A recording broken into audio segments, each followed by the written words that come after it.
હરે કૃષ્ણ. બધાનું ખૂબ ખૂબ હૃદયપૂર્વકનું સ્વાગત છે ઇસ્કોન મેંગલુરુ શ્રી શ્રી રાધા ગોવિંદ મંદિર કુલાઈ તરફથી.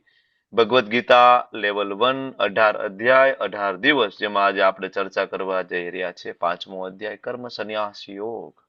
હાર્ડ કોપીને ખોલીને રાખજો બાજુમાં. શરૂઆત કરીએ ભગવાન શ્રી શ્રી રાધા ગોવિંદજીના ચરણોમાં, ગુરુ મહારાજના ચરણોમાં ખૂબ હરે હૃદયપૂર્વકની કૃષ્ણ પ્રાર્થનાઓ પ્રભુજી દંડવત અર્પણ પ્રણામ. કરીએ. હરે કૃષ્ણ ભાવના માતાજી, વેલકમ. ચાલો શરૂઆત કરીએ. શરદ પ્રભુ, તેજોમય માતાજી, ચાલો. હરે કૃષ્ણ હરે કૃષ્ણ પ્રભુજી. પ્રભુ. હરે કૃષ્ણ. શ્રી શ્રી રાધા ગોવિંદ ભગવાન કી જય. જય. ઓમ અજ્ઞાનતિમિરાંધસ્ય જ્ઞાનાંજન શલાકયા ચક્ષુરુન્મિલિतं येन તસ્मै શ્રી ગુરુવે નમઃ. શ્રી ચૈતન્ય મનોભીષ્ટં સ્થાપિतं येन ભૂતલે સ્વયં રૂપ કદા મह्यं દદાતિ સ્વપદાન્તિકम्. વંદેહમ શ્રીગુરો શ્રીયુતાપદકમલમ શ્રીગુરુન વૈષ્ણવાંશ્ચ શ્રીરૂપમ સાગરજાતમ સહગણ રઘુનાથાન્વિતમ તમ સજીવમ સાદ્વૈતમ સાવધૂતમ પરિજન સહિતમ કૃષ્ણા ચૈતન્ય દેવમ શ્રી રાધા કૃષ્ણ પાદાન સહગણ લલિતા શ્રી વિશાખાન્વિતાંશ્ચ.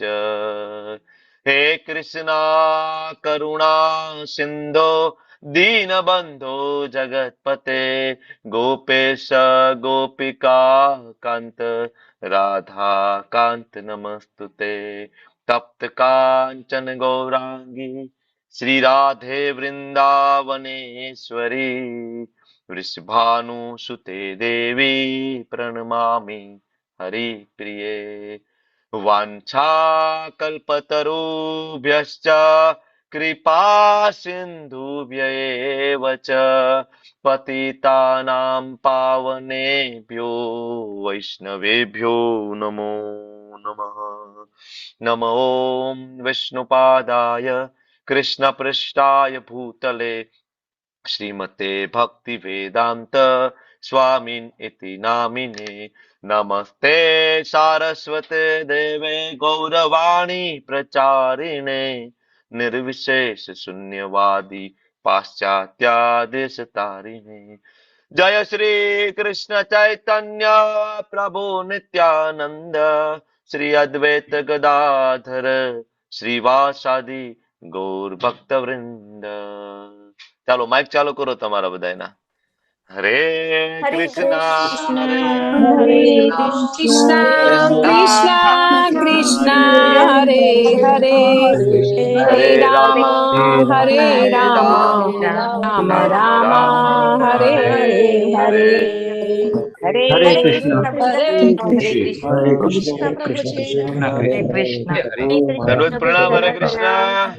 હરે વેલકમ. હરે કૃષ્ણ કૃષ્ણ હરે પ્રભુજી હરે દંડવત પ્રણામ. કૃષ્ણ. હૃદયપૂર્વકનું સ્વાગત છે. મયુર પ્રભુ, ડોક્ટર ભદ્રેશ પ્રભુ, પ્રિન્સી માતાજી, ભાવના માતાજી, હમણાં જે જોડાયા છે એવા અમારા અમરીશનાથ કૃષ્ણ પ્રભુ, વેલકમ. હરે કૃષ્ણ. હરે કૃષ્ણ નાના ગુપ્તા પ્રભુજી એન્ડ હિરણમય ચૈતન્ય પ્રભુ, વેલકમ હરે પ્રભુ. કૃષ્ણ થેન્ક યુ સો પ્રભુજી મચ ફોર દંડવત જોઈનિંગ. પ્રણામ. દંડવત થેન્ક યુ પ્રણામ પ્રભુ, પ્રભુજી. Thank you so much for joining. Welcome Hare welcome Krishna બધાનું. પ્રભુજી દંડવત પ્રણામ. કલા માતાજી, વેલકમ. તો હવે આપણે શરૂઆત કરીએ. હરે ગઈકાલે પ્રભુજી શું દંડવત પ્રણામ. ભણ્યા હતા, એક નાનું એવું રિવિઝન ગઈકાલના ચેપ્ટરનું 5 મિનિટમાં લઈ લઈએ આપણે. તમે લોકો હાથ ઊંચો કરો કે ગઈકાલનું ભણ્યા એમાંથી શું યાદ છે આપણને, ચોથા અધ્યાયમાંથી. બધા એક એક મુદ્દો બોલશે. એક એક આખું ચેપ્ટર આખું રિવિઝન તમારે નથી કરવું, પણ બધા એક એક મુદ્દો બોલે એટલે બધાનો ટર્ન આવી જાય. બરાબર, ચાલો શરૂઆત કરીએ. ધર્મેન્દ્ર પ્રભુ, વેલકમ. હરે કૃષ્ણ. ઓકે, માઇક ચાલુ હરે કરી કૃષ્ણ. શકો છો ને તમે લોકો? ઓકે, ચાલો કલા માતાજી થી શરૂઆત કરીએ. કલા માતાજી ગઈકાલે શું ભણ્યા, બોલો થોડુંક. દિવ્ય જ્ઞાન વિશે ભણ્યા પ્રભુજી આપણે. હા, એ તો અધ્યાયનું ટાઇટલ બરાબર છે. હવે તમે મને કહો કે અધ્યાયમાંથી શું થોડુંક એકાદો કઈ મુદ્દો યાદ છે? યાદ નથી રહેતો પ્રભુજી, બહુ મુશ્કેલ છે યાદ રાખવું. બહુ અઘરું છે યાદ રાખવું કળિયુગની અંદર. બરાબર છે ભાઈ. હું મારા ઓકે પ્રભુજીને એ જ કહેતી હતી કે બહુ અઘરું છે આ સબ્જેક્ટ ઓકે બહુ યાદ રાખ. ધનેશ પ્રભુ આગળ વધીએ ચાલો ધનેશ પ્રભુ થોડુંક બોલો ગઈકાલ વિશે. બ્રહ્માજીનો એક દિવસ 864 કરોડ વર્ષ. અરે વાહ. ઓકે પછી બીજું. ભાગવત ગીતા 20 લાખ વર્ષ હા પૃથ્વી પર આવે. ઓકે પછી બીજું. તમારો એકનો ઇન્ટરેસ્ટ છે એટલે તમને પૂછું. બોલો હા પછી. ઓકે ચાલો થેન્ક યુ પ્રભુ. અશ્વિની શુક્લા માતાજી બોલો. થેન્ક યુ ધનેશ પ્રભુ ધન્યવાદ પ્રભુ થેન્ક યુ. હરે અશ્વિની કૃષ્ણ પ્રભુ. માતાજી ગઈકાલનું શું યાદ છે બોલો થોડું બોલો. હરે કૃષ્ણ પ્રભુજી. કૃષ્ણ અને માનવ વચ્ચેનો તફાવત કાલે આપણે સમજ્યા હતા. ભગવાન અને મનુષ્ય જીવ અને માનુષ પરમાત્મા વચ્ચે. વચ્ચે. Okay thank you. ઓકે. હરે કૃષ્ણ. હરે કૃષ્ણ અર્ચના માતાજી થોડું વેટ કરો ડોક્ટર રચનાજી હરે કૃષ્ણ. ભક્તની જે ક્વોલિટી મતલબ ભગવદ ગુરુ પરંપરાની અંદર ભગવદ ગીતાનું જ્ઞાન મળે અને ભક્ત અસીમે સખા ચેતી એટલે ભગવાન જે ભક્ત છે અને સખા છે એને જ ભગવદ ગીતાનું જ્ઞાન આપે છે. પરફેક્ટ યસ પરફેક્ટ બરાબર બહુ મહત્વનો મુદ્દો હતો. બે મુદ્દા તમે બે મિસ કરો છો તમે નહીં અર્ચના માતાજી જે લોકો નથી બોલતા ગઈકાલે આપણે બહુ બે મહત્વના મુદ્દા આપણે ચર્ચા કરી છે. એક તો ભગવદ ગીતાનું જ્ઞાન પ્રાપ્ત કરવાની પદ્ધતિ અને બીજું ભગવદ ગીતા જ્ઞાન પ્રાપ્ત કરવાની લાયકાત. બે મહત્વના મુદ્દા છે તમે કેમ નથી બોલતા બરાબર કારણ કે આ બે મુદ્દા તમે નહીં સમજો બરાબર અથવા તો એને જીવનમાં નહીં ઉતારો તો હું ગમે એટલા અહીંથી ક્લાસ આપવાનો છું હું નહીં કોઈ પણ તમારા જીવનમાં કોઈ પરિવર્તન આવવાનું નથી બરાબર. તમને એમ થાય કે ભગવદ ગીતામાં બધા પ્રશ્નના જવાબ છે મારા જવાબ કેમ નથી મળતા હંમેશા તમે આ ઓલામાં રહેશો અવઢવની અંદર બરાબર. પણ પ્રશ્નના જવાબ મેળવવા માટેની એક પ્રોસેસ છે. હર્ષા પ્રજાપતિ માતાજી એક જ મુદ્દો એડ કરો પછી આપણે આગળ વધીએ ચાલો હર્ષા માતાજી પછી હું તમને કહું ગઈકાલે શું ચર્ચા હરે કરી. કૃષ્ણ પ્રભુ. હરે હરે કૃષ્ણ. કૃષ્ણ. ચાર સંપ્રદાય વિશે પ્રભુ આપણે વાત કરી હતી. ચાર સંપ્રદાય જે ચાર સંપ્રદાય ઓથેન્ટિક કેવી રીતે સંપ્રદાય હોય જે છે. ભગવાન દ્વારા નિર્માણ થયું કયા કયા ચાર સંપ્રદાય. જિજ્ઞેશ જોશી પ્રભુ બોલો બોલો. રુદ્ર સંપ્રદાય, શ્રી સંપ્રદાય, લક્ષ્મી નહીં નહીં તમારે નથી બોલવું હું જિજ્ઞેશ પ્રભુ પાસે જાઉં છું મારા નામેરી. જિજ્ઞેશ પ્રભુ પ્લીઝ. હા પ્રભુજી હું હજુ નવો જ એટલે મને હજુ યાદ નથી. અને સીધો પકડી લીધો એવું થયું આજે નવા હા ડાયરેક્ટ ઓકે ઓકે ઓકે પ્રભુ કઈ વાંધો નહીં પ્રભુ ખ્યાલ આવી જશે ધીમે ધીમે. હા પ્રિન્સી માતાજી હવે મારે ડાયરેક્ટ જે એન્ડ્રેસ નથી કરતા ને ડાયરેક્ટ એમની પાસે જાઓ. પ્રિન્સી માતાજી ચાર સંપ્રદાય ભગવાન દ્વારા જેની શરૂઆત થઈ એ ઓથેન્ટિક ચાર. બ્રહ્માશ્રી એક બ્રહ્માશ્રી મને બે યાદ છે ખાલી બ્રહ્મા અને શ્રી. Very good. કિરીટભાઈ પરમાર પ્રભુ હરે કૃષ્ણ થોડો પ્રકાશ પાડો પ્રભુ થોડું જ્ઞાન આપો અમને એકલા ના રાખો તમારી પાસે માઇક ચાલુ કરો માઇક હરે ચાલુ કૃષ્ણ. કરો હા યસ ઓડિબલ હરે કૃષ્ણ પ્રભુજી હરે કૃષ્ણ. યસ પ્રભુ બોલો પ્લીઝ પ્લીઝ. બ્રહ્માજી બ્રહ્માજી થી શરૂઆત થઈ પરંપરા એને બ્રહ્મ સંપ્રદાય તરીકે ઓળખાયો. બ્રહ્મ સંપ્રદાય સીજી થી પછી શ્રી એટલે બરાબર લક્ષ્મી બરાબર લક્ષ્મીજી થી જેને શ્રી સંપ્રદાય કહેવામાં આવે. ઓકે પછી શ્રી સંપ્રદાય શિવજી રુદ્ર સંપ્રદાય રુદ્ર સંપ્રદાય. ઓકે એ પછી આગળ પુષ્ટિ માર્ગ રુદ્ર. બન્યો બરાબર પુષ્ટિ પછી માર્ગ બની કુમાર. ગયો. હા કુમાર. પુષ્ટિ, હા. તો તમને આવડે તો છે કુમાર. એડ્રેસ કેમ નથી કરતા તો પ્રશ્નનો જવાબ તો આ તો મને એમ થાય ખારું આટલું ભણાવીને 4-5 જણાને જ આવડે છે તો પાછો કાલનો ચોથો અધ્યાય ભણાવી દે એવું થાય. મતલબ આવડે તો છે પણ તમારે મને જ્ઞાન નથી આપવું તમારે તમારી પાસે રાખવું છે બધાને એમ થાય પ્રભુજીને થોડુંક વધારે આવડી જાય તો એટલા નથી આપતા. ઓકે ઓકે વેલ ડન ચાલો હું થોડું નાનું એવું રિવિઝન તમને બધાને કરાવી દઉં. ગઈકાલનો અધ્યાય આજે આપણે પ્રેક્ટિકલ આસ્પેક્ટ નથી લીધો તમે માર્ક કર્યું ગઈકાલે આપણે પ્રેક્ટિકલ આસ્પેક્ટ લીધો હતો.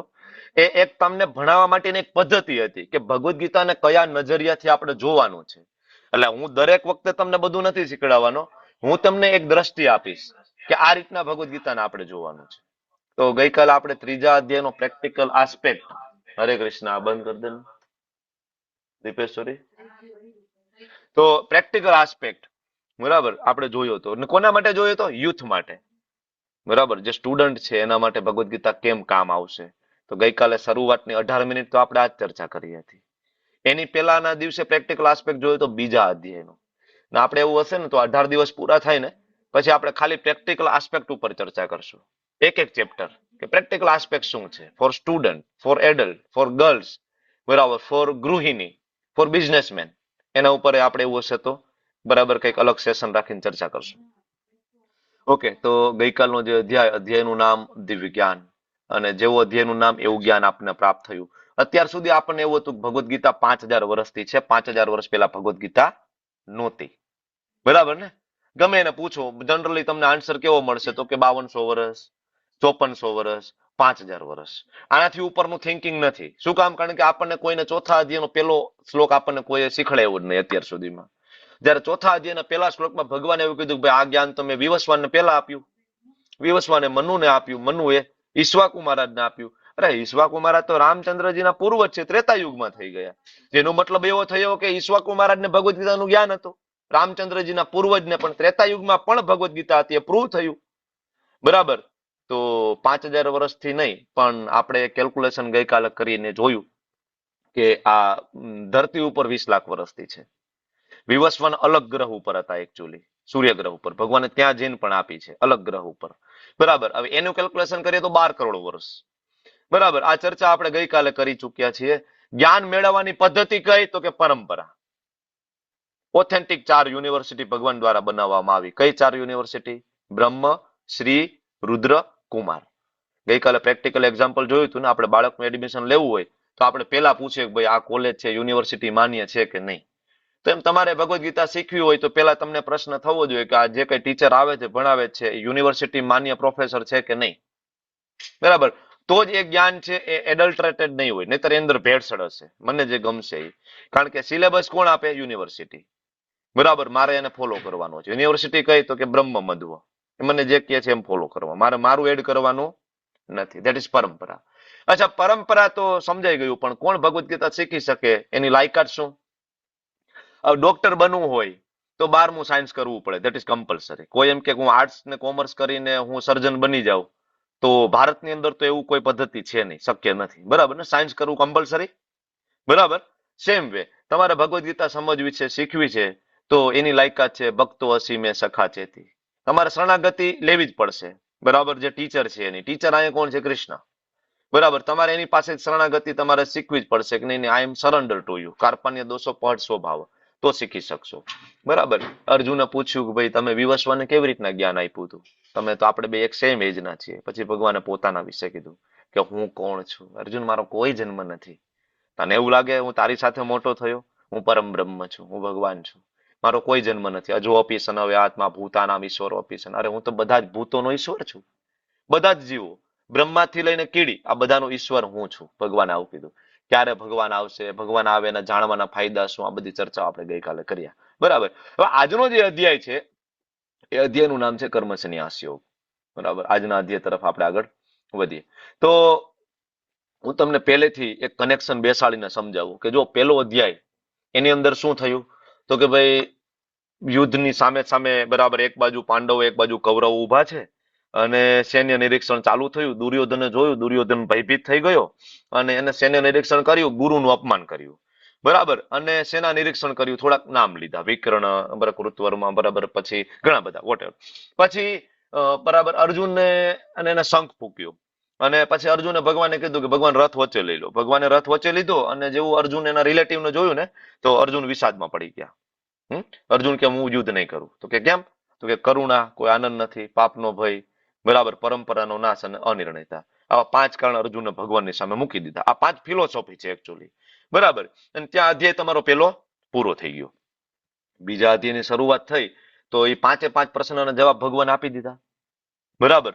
જે અર્જુને કીધું ભાઈ કરુણા, તો ભગવાન કે કરુણા શેની કરેસ તું? આ 12ના કોથળા માટે.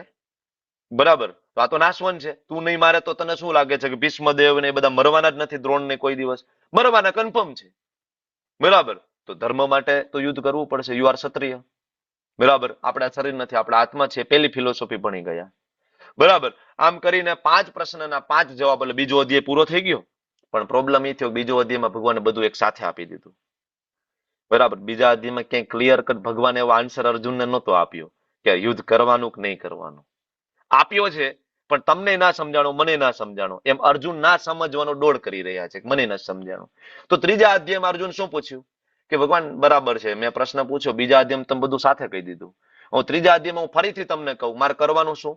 કર્મ માર્ગ ઉપર ચાલુ કે જ્ઞાન માર્ગ ઉપર ચાલુ? કર્મ એટલે એક્શન, જ્ઞાન એટલે નોલેજ. બરાબર, બે ભેગું કેમ થાય?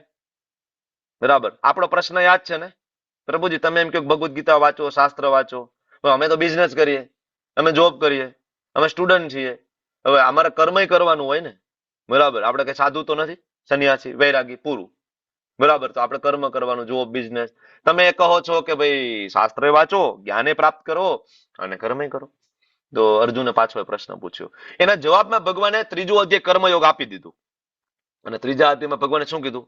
નિયતમ કુરુ કર્મ ત્વમ, કે અર્જુન કર્મ તો કરવું પડશે, કર્મ કર્યા વગર કોઈ રહી શકવાનું નથી. અર્જુન કે ઇટ્સ ઓકે, કર્મ કરીશ. આ બધું ચાલતું હતું, બધું માન ગાડી પાટે ઉપર ચડી હતી ને, તે ચોથો અધ્યાય દિવ્ય જ્ઞાન આવી ગયું.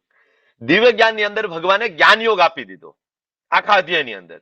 અને એમાં એક શ્લોક આપ્યો ભગવાને કે બધા જ પ્રકારના યોગ અને યજ્ઞ છે એ અલ્ટિમેટલી જ્ઞાનમાં પરિણમે છે.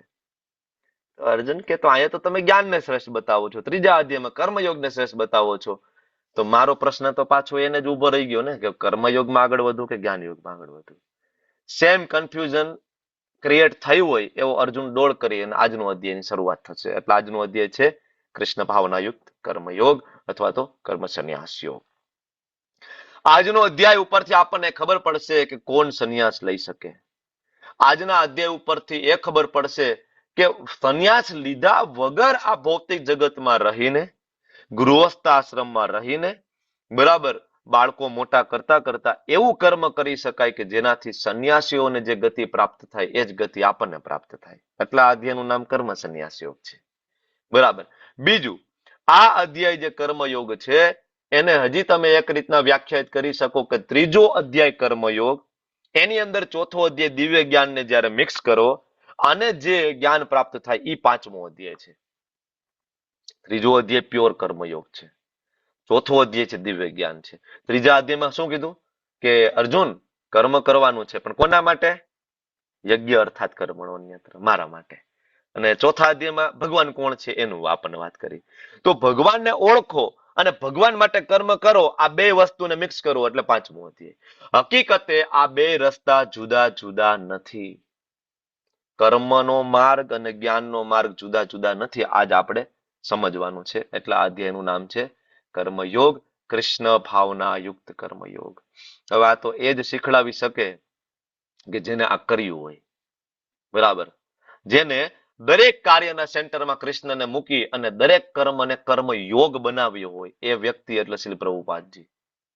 અમેરિકા ગયા, બરાબર, અને બધા જ હિપ્પીઝ અમેરિકનોને ભક્ત બનાવ્યા. કઈ રીતના? કર્મયોગ, કૃષ્ણ ભાવના યુક્ત કર્મયોગ કરીને, પ્રેક્ટિકલ એક્ઝામ્પલ આપીને. આજનું અધ્યાય નાનું છે, 29 શ્લોક છે આની અંદર. બરાબર, શરૂઆતમાં અર્જુન કન્ફ્યુઝન પોતાની રજૂ કરશે અને ધીમે ધીમે આપણે ખરા અર્થમાં કર્મયોગને આજે સમજવાના છીએ. જો તમે એવી રીતના કહી શકો કે ત્રીજો અધ્યાય કર્મયોગ છે એ સાદો અને પાંચમો અધ્યાય કર્મયોગ એટલે પ્રો. ઓલા એપલના મોબાઈલમાં ના આવે પેલા, બરાબર, 11 ને 11 પ્રો, આમાં એવું છે કર્મયોગ. આ બરાબર સેમ સાતમો અધ્યાય છે ને એમાં એવું છે પરમેશ્વરનું જ્ઞાન, બરાબર, સાદું. નવમો અધ્યાય પરમ ગુહ્ય જ્ઞાન, રાજવિદ્યા રાજગુહ્ય યોગ પ્રો, બરાબર, એડવાન્સ. એટલે જેમ જેમ તમે ભગવદ્ ગીતામાં આગળ વધશો ને એમ જ્ઞાનની હાઈટ વધતી જશે. બરાબર, ઘણી બધી એવી વસ્તુ આવશે જો તમે અલગ સંપ્રદાયથી બિલોંગ કરતા હશો ને, કારણ કે આપણે બધા મળીએ છીએ. તમે કોઈક સ્વામિનારાયણ ફોલો કરતા હોય, કોઈક ઓમ શાંતિ ફોલો કરતા હોય, કોઈક સ્વાધ્યાય પરિવાર ફોલો કરતા હોય, બરાબર, કોઈક જૈનિઝમ ફોલો કરતા હોય, બરાબર, અને કોઈ ઇવન ભગવાનને જ ફોલો ના કરતા હોય. બધા કંઈક જાણવા માટે પણ આવ્યા હોય. તો ધીમે ધીમે ધીમે એવું પણ બનશે કે તમારા મારા મત છે જુદા હોય એવું લાગશે. કદાચ તમે મારા મત સાથે એગ્રી ના થાવ, પણ એક વસ્તુ હું ગેરંટી આપું તમને, તમે ખાલી તમારા જીવનનો 1.5 મહિનો આપો. લેવલ 1 ના 18 દિવસ ને લેવલ 2, બરાબર, એના તમે 36 દિવસ, એટલે ટોટલ તમે મને 1.5-2 મહિના આપો.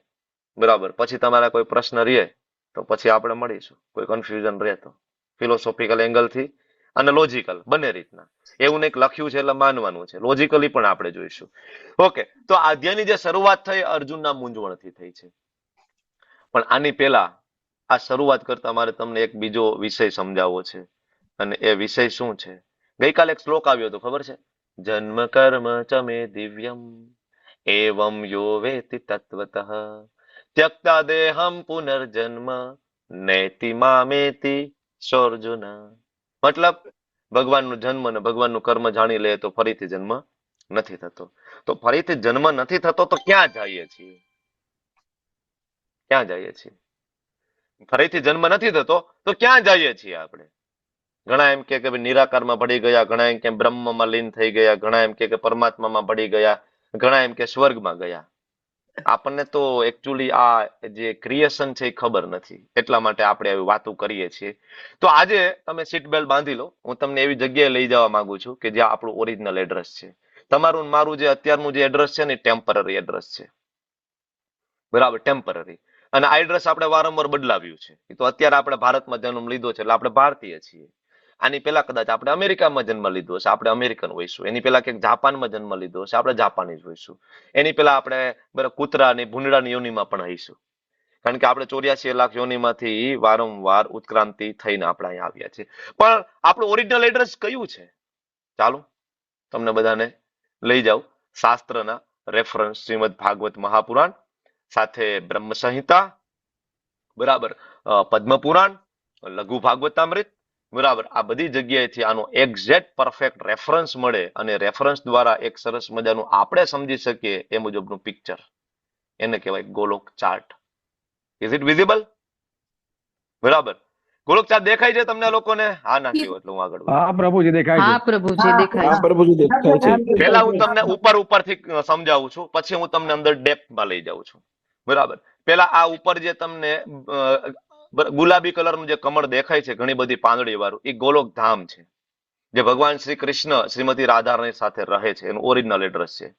બરાબર. એમના ગોપ બાળો સાથે, એમની સખીઓ સાથે, સખાઓ સાથે. થોડીક નીચે ઉતરો તો રામચંદ્રજીનું ધામ અયોધ્યા સાકેત ધામ છે. એની નીચે ઉતરો તો આ બ્લુ કલરનું કમળ દેખાય છે, આ વૈકુંઠ છે. આની અંદર વૈકુંઠના ઘણા બધા ગ્રહો છે. વૈકુંઠ એટલે કોઈ એક લોક કે એક લોકેશન, એક સિટી નથી. વૈકુંઠ એટલે ઘણા બધા ગ્રહોનો બનેલો એક આખો ભાગ છે, જ્યાં અલગ અલગ ભગવાનના જે ઇન્કાર્નેશન છે બધા ત્યાં રહે છે. બરાબર. હવે એની નીચે ઉતરો તો એક અહીં સફેદ બોર્ડર આવે છે. આ બોર્ડર ત્યાં આધ્યાત્મિક જગત પૂરું થઈ ગયું. આની ઉપર જેટલું છે બધાને વૈકુંઠ જ કહેવાય. આની નીચે જે છે આને ભૌતિક જગત કહેવાય, જ્યાં આપણે રહીએ છીએ. આ ભૌતિક જગત આવી ગયું. અને આમાં જે બબલ્સ દેખાય છે ને આ બધા એક એક બ્રહ્માંડ છે. કાલ કોકનો પ્રશ્ન હતો ને કે બ્રહ્માંડ કેટલા હોય? બરાબર. તો આ જેટલા બબલ્સ દેખાય ને એ બધા બ્રહ્માંડો છે, એક એક બ્રહ્માંડો. બરાબર.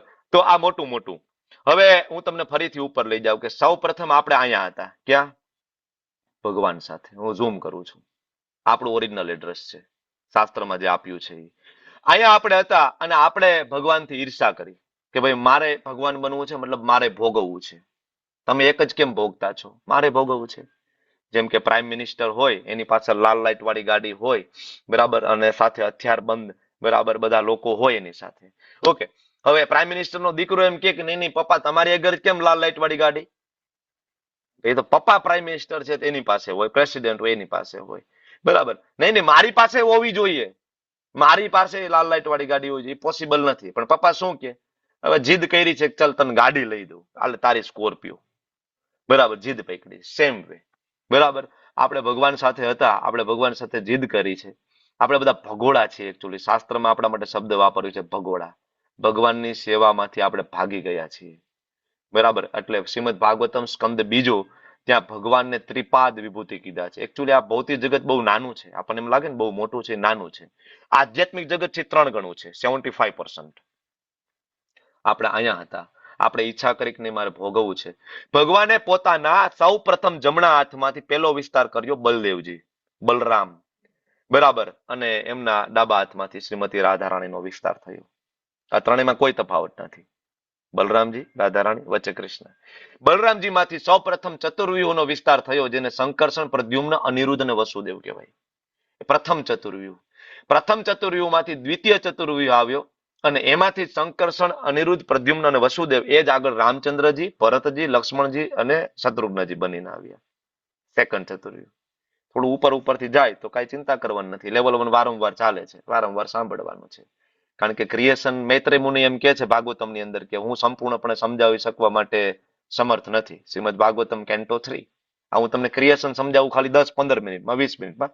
ભાગવતમની અંદર 9 જગ્યાનું વર્ણન છે અને ક્રિએશન સમજવા માટે 3 મહિના જોઈએ, કોન્સ્ટન્ટ 90 લેક્ચર, ત્યારે ખબર પડે. ઓકે, તો આ અયોધ્યા. હવે જ્યારે ભૌતિક જગતનું નિર્માણ કરવું છે તો એનું મેનેજમેન્ટ પણ કરવું પડશે ને. એ મેનેજમેન્ટ એટલે વૈકુંઠ. અને ત્યાં ભગવાન શ્રી કૃષ્ણ એઝ એ નારાયણ તરીકે બેસે છે. શ્રીમતી રાધા રાણી છે લક્ષ્મી તરીકે બેસે છે. બરાબર, લક્ષ્મી અને નારાયણ. બરાબર. હવે ભૌતિક જગતનું નિર્માણ કરવા માટે ભગવાનને નીચે ઉતરવું પડશે. તો ભગવાન સૌથી પહેલા નીચે ઉતરે છે, પેલો પુરુષ અવતાર છે મહાવિષ્ણુ, વિષ્ણુ. બરાબર. અને વિષ્ણુ જે છે એના દરેક રંધ્રોમાંથી વિષ્ણુ જ્યારે શ્વાસ બહાર કાઢે છે, અનંત બ્રહ્માંડોનું નિર્માણ થાય. શ્વાસ અંદર લઈ લે અને બધા બ્રહ્માંડો ત્યાં શાંત થઈ જાય. હવે તમને ખબર છે કે આ એક બ્રહ્માંડ જે શ્વાસમાંથી બહાર નીકળે અંદર જેનો સમય કેટલો, કોણ કહેશે? વિષ્ણુ, મહાવિષ્ણુ શ્વાસ બહાર કાઢ્યો અને શ્વાસ અંદર લીધો, બ્રહ્માજીના આનો આયુષ્ય સમય કેટલો? જેટલો બ્રહ્માજીના બ્રહ્માજીનું એક બ્રહ્માજીના આયુષ્ય, આયુષ્ય જેટલો. બ્રહ્માજીનું એક આયુષ્ય. કારણ કે એક બ્રહ્માજીનું મૃત્યુ થાય ત્યારે એક બ્રહ્માંડનો નાશ થઈ જાય છે. બરાબર. તો એ જ શંકરસણજીમાંથી શિવજીનો બરાબર વિસ્તાર થયા. શિવજી પેલા સદાશિવ બન્યા, સદાશિવમાંથી પછી શંભુ. બરાબર, શિવ. અને શિવમાંથી એક બ્રહ્માંડમાં જે પ્રગટ થાય ને કહેવાય રુદ્ર. બરાબર. તો આપણે શિવ તત્વને પણ સમજી શકીએ, વિષ્ણુ તત્વને સમજી શકીએ, કૃષ્ણ તત્વને સમજી શકીએ, દેવી તત્વને સમજી શકીએ અને ગુરુ તત્વને સમજીએ. આ બધા તત્વો જુદા જુદા છે. બરાબર. તો મહાવિષ્ણુ દ્વારા બ્રહ્માંડોનું નિર્માણ થયું અને આ એક બ્રહ્માંડ બન્યું. હવે એક બ્રહ્માંડની અંદર પછી ભગવાન વિષ્ણુ ફરીથી અંદર પ્રગટ થયા, એને કહેવાય ગર્ભોદક્ષાય વિષ્ણુ. આ જે સૂતા છે એની નાભીમાંથી બ્રહ્માજી પ્રગટ થાય છે, આ એક બ્રહ્મા. બરાબર. બ્રહ્માજીએ 14 લોકનું નિર્માણ કર્યું. આ બધા સત્યલોક, તપોલોક, જનલોક, મહરલોક, સ્વર્ગલોક, ભૂવર. બરાબર, આ બધા અતલ, વિતલ, સુતલ, તલાતલ, મહાતલ, આ બધા. અને 28 પ્રકારના નરકનું નિર્માણ થયું એક બ્રહ્માંડની અંદર. આપણે આમાં ક્યાં ફસાણા છીએ ખબર છે? એનું નામ છે આ ભૂરલોક. અને આપણને બધાને એમ છે કે બસ અહીં સ્વર્ગલોકમાં જાય ને એટલે મુક્તિ મળી ગઈ. પણ તમે સાદી ભાષામાં કહો તો આ 14 માળની બિલ્ડિંગ છે, આપણે 7મા માળે છીએ ભૂરલોકમાં અને દેવી દેવતાઓ છે 5મા માળે છે ઉપર. આટલો જ ફરક છે સ્વર્ગ અને આપણામાં. સ્વર્ગલોક એ આધ્યાત્મિક જગત નથી. સ્વર્ગલોક એ વૈકુંઠ નથી. સ્વર્ગલોકની અંદર પણ આહાર, નિંદ્રા, ભય, મૈથુન, જન્મ અને મૃત્યુ બધું છે. દેવી દેવતાઓનો પણ જન્મ અને મૃત્યુ છે. 8મા અધ્યાયમાં આવશે. બ્રહ્માજીનું પણ જન્મ મૃત્યુ છે. દેવી દેવતાઓ ક્યાંથી બચી શકે? કારણ કે દેવી દેવતાઓ બ્રહ્માજીમાંથી આવે છે. બરાબર. બ્રહ્માજીમાંથી મનુ મહારાજ ને બધા ઋષિઓ ને બધા આવે, એમાંથી દેવતાઓ પ્રગટ થાય, ઇન્દ્ર આદિ બધા દેવતાઓ. બરાબર, વસુઓ ને બધા. આપણે અહીંયા ફસાણા છીએ. ગર્ભોદક્ષાય વિષ્ણુમાંથી બ્રહ્માજી પ્રગટ થયા. બ્રહ્માજીએ 14 લોકનું નિર્માણ કર્યું અને એમાં આપણા પૂર્વજન્મના કર્મ પ્રમાણે આપણને બધાને ગોઠવવામાં આવ્યા, જીવોને. બરાબર. અને બધા જીવોના હૃદયમાં પછી ભગવાન ફરીથી પ્રગટ થાય, એને કહેવાય શિરોદક્ષાય વિષ્ણુ, જેને આપણે પરમાત્મા તરીકે ઓળખીએ છીએ. પરમાત્મા એટલે શિરોદક્ષાય વિષ્ણુ. બરાબર. શિરોદક્ષાય વિષ્ણુ ઉપર ગર્ભોદક્ષાય વિષ્ણુ છે, ગર્ભોદક્ષાય વિષ્ણુ ઉપર મહાવિષ્ણુ છે, મહાવિષ્ણુ ઉપર નારાયણ છે અને નારાયણ ઉપર તમે જોવો તો રામચંદ્રજી ઉપર છે. બરાબર, બધા જ વિસ્તારો જ્યાંથી થાય કૃષ્ણ છે. એટલે ભાગવતમની અંદર સ્કંદ 1 અધ્યાય 3 શ્લોક નંબર 28માં વેદવ્યાસજી લખે છે, એતે ચાંચ કલા પુંસક કૃષ્ણસ્તુ ભગવાન સ્વયં. કૃષ્ણ છે સ્વયં ભગવાન છે, અવતાર અને અવતારી બને છે અને બાકીના બધા જ અવતારો છે એમાંથી આવે છે. આનો મતલબ એવો નથી કે એમાંથી અવતાર આવે છે એ ઓછા શક્તિ વાળા છે. સેમ વિષ્ણુ તત્વ છે, બધા સેમ શક્તિ વાળા છે. પછી વિષ્ણુ હોય, રામચંદ્રજી હોય, કૃષ્ણ હોય, બરાબર, પરશુરામ ભગવાન હોય, બરાબર, મત્સ્ય હોય, આ બધા સેમ શક્તિ. બરાબર. આપણે અહીંયા ફસાણા છીએ ભૂરલોક ઉપર અને આપણે અહીંથી બહાર નીકળવાનું છે. આ બ્રહ્માંડને જે પાર કરીને બહાર નીકળે, બરાબર, અને અહીંયા સુધી પહોંચે તો એને બ્રહ્મ જ્યોતિમાં પહોંચ્યા કહેવાય, બ્રહ્મ જ્યોતિ સુધી. અને જે લોકો અહીંયા પહોંચે તો એને વૈકુંઠ ગમન કહેવાય. અને જો અહીંયા પહોંચે તો એની ઓરિજિનલ મુક્તિ મળી ગઈ અને એને ગોલક ગમન કહેવાય. બરાબર. તો આ શોર્ટમાં મેં તમને ગોલોક ચાર્ટ સમજાવ્યું. હવે તમારે આને ડિટેલ સ્ટડી કરવો હોય તો અહીંયા રેફરન્સ તમને બાજુમાં બધે આપ્યા છે કે હું બોલ્યો એ ક્યાંથી લીધું છે. તો સૌથી પહેલો શ્લોક તમને એમ કે ભાઈ કૃષ્ણનું લોક સૌથી શું કામ ઉપર? તો બ્રહ્માજીએ કીધું છે ગોલોક નામની નિજ ધામની તલે ચ તસ્ય, કે ગોલોક નામનું એક ધામ છે, એના તળની અંદર બીજા ધામ છે. કયા? તો કે દેવી મહેશ હરિધામ સુતેષુ તેષુ, કે દેવી મહેશ અને હરિ, બરાબર, મહેશ એટલે શિવ, બરાબર, હરિ એટલે વિષ્ણુ, અને દેવી એટલે દુર્ગા માતા, બરાબર. તો એકચ્યુઅલી આ બ્રહ્માંડ રહ્યું ને એ દુર્ગા માતાનું લોક છે, એટલે એને દુર્ગા, દુર્ગ એટલે કિલ્લો, કે એમાં તમે એની પરમિશન વગર બહાર નીકળી નથી શકતા. દુર્ગા એટલે માયા, માયા તમને ના છોડે ત્યાં સુધી તમે આ બ્રહ્માંડ માંથી બહાર નીકળી શકતા નથી, એટલે આ દુર્ગા માતાનું લોક છે, બરાબર.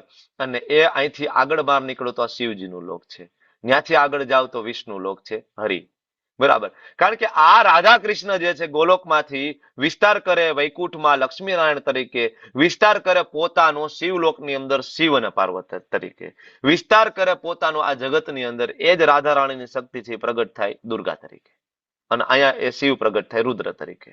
એટલા માટે શિવ અને શક્તિને આદિ માતા પિતા કહેવામાં આવે, કારણ કે એના દ્વારા આપણને બધાને ઇન્સ્ટોલ કરવામાં આવે છે આ જગતની અંદર. બધા જીવો આ જગતમાં આવે ને એ બરાબર રમાદેવી અને શંભુ, આ બેના મિલનથી આપણે અહીંયા આવીએ છીએ, બરાબર. પણ એની પેલા દ્રષ્ટિપાત થાય કોનું? મહાવિષ્ણુનો. એને બરાબર પ્રધાન ઉપર દ્રષ્ટિપાત કરે ત્યારે આ વિષય બહુ અઘરો છે, પણ તમે શ્રીમદ ભાગવતમમાં વિદુર મૈત્રેયજીના સંવાદો જ્યારે વાંચશો ત્યારે તમને થોડોક આ કન્સેપ્ટ ક્લિયર થશે કે સૃષ્ટિનું સર્જન કેમ થયું. પણ મિત્રો આ એક જ બ્રહ્માંડ છે, બરાબર. આ જે છે એ તમે આજુબાજુમાં નજર દોડાવો ને તો બીજા પણ બ્રહ્માંડ છે સેમ. જોયું? થોડા ઝાખા છે પણ એની અંદર સેમ વસ્તુ છે. બધામાં વિષ્ણુ છે, બધામાં બ્રહ્મા છે, બધામાં લક્ષ્મી છે, બધામાં શિવ છે. તો બ્રહ્મા વિષ્ણુ અને મહેશ છે એ એક નથી.